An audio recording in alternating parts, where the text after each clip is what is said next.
I want to talk about ADHD because surprisingly, I didn't realize this, but I posted a couple of short videos from a recent podcast that I did. And I had so many private messages. People sending me DMs about their ADHD diagnosis, how they got tested, what they're doing about it, how Ritalin, Adderall, and dexamphetamines have affected their health and the medication.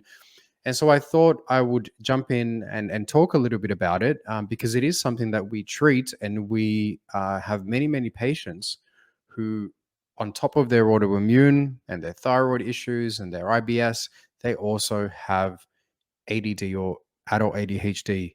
So I wanted to talk about kind of how we approach it, what the research says, my opinion on the drugs and the drug therapies and how it's prescribed and how it should be prescribed. But I actually have a study that I'd like to share with you. And it has to do with pediatric integrative medicine approaches to attention deficit hyperactivity disorder, or ADHD. So we're going to go into that and some of the dietary interventions and things that practitioners are doing. But before I do that, what's your opinion? Do you know anyone with ADHD, or do you yourself have ADHD? But let's go through this study together. So this is Pediatric Integrative Medicine Approaches to Attention Deficit Hyperactivity Disorder. This is from 2014. So the abstract says ADHD is the most common neuropsychiatric disorder in children and is increasing in prevalence. There has also been a related increase in prescribing stimulant medication, despite some controversy whether ADHD medication makes a lasting difference in school performance or achievement. Keep in mind, one thing to note, some of these medications are illegal in some countries around the world. Okay, just something to keep in mind. Families who are apprehensive about the side effects and with concerns for efficacy of medication pursue integrative medicine as an alternative or adjunct to pharmacological and cognitive behavioral treatment approaches. Integrative medicine incorporates evidence-based medicine, both conventional and complementary and alternative therapies, to deliver personalized care to the patient, emphasizing diet, nutrients, gut health, and environmental influences as a mean to decrease symptoms associated with chronic disorders. This is a great little sentence, and I'm actually going to steal it. So I'm going to put it in my notes somewhere. Pediatric integrative medicine approaches, or pediatric integrative medicine practitioners, are increasing in number throughout the United States because of improvement in patient health outcomes.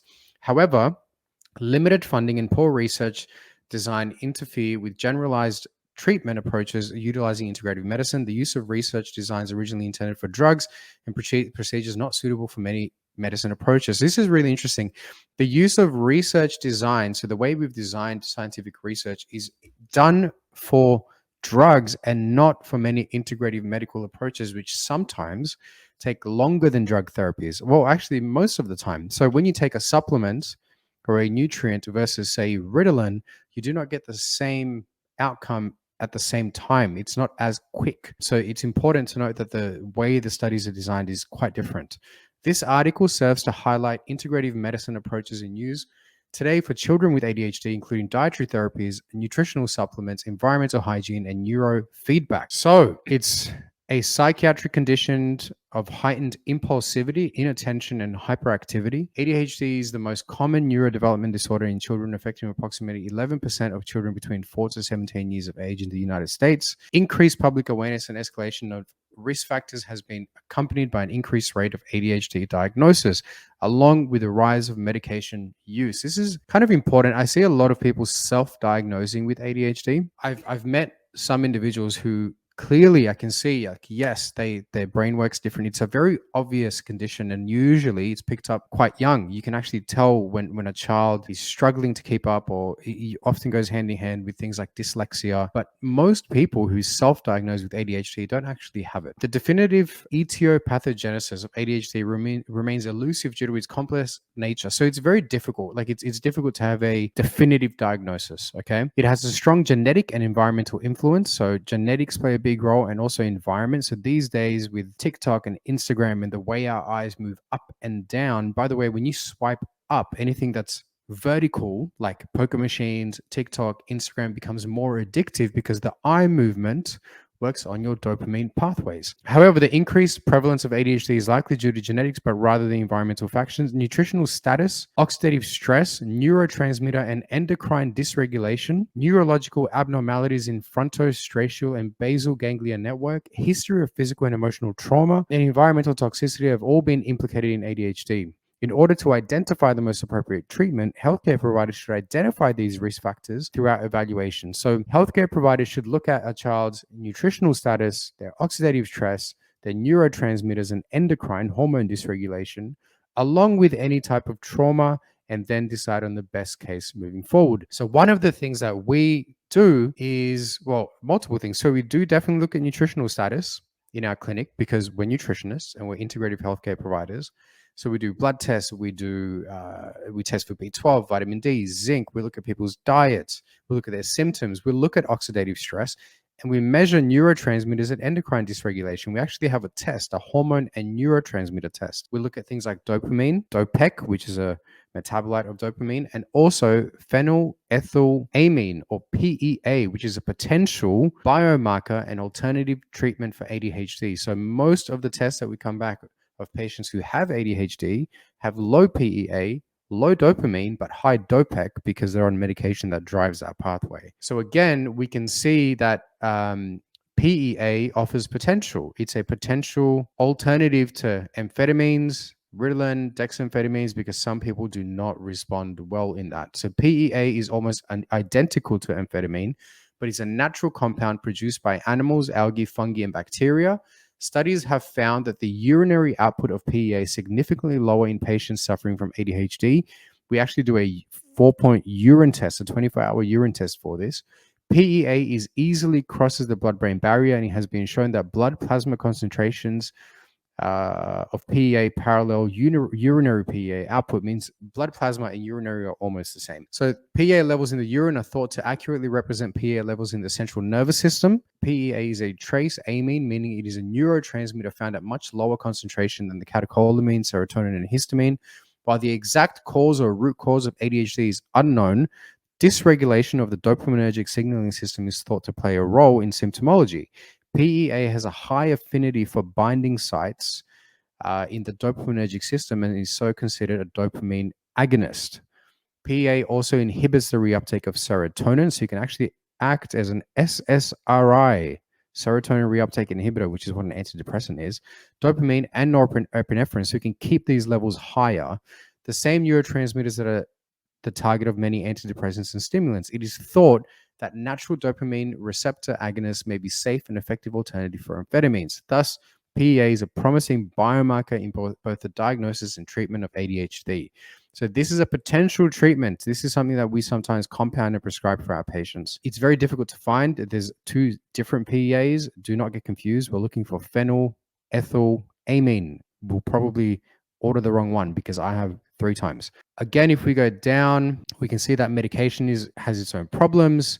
20 to 35% of patients with ADHD do not respond to medication. They have adverse side effects, delayed onset of sleep, and decreased appetite, not to mention things like IBS and sometimes reactive kind of depression. Diet. What children eat has a profound effect on their health. What adults eat also has let's just say what humans eat has a profound effect on their health.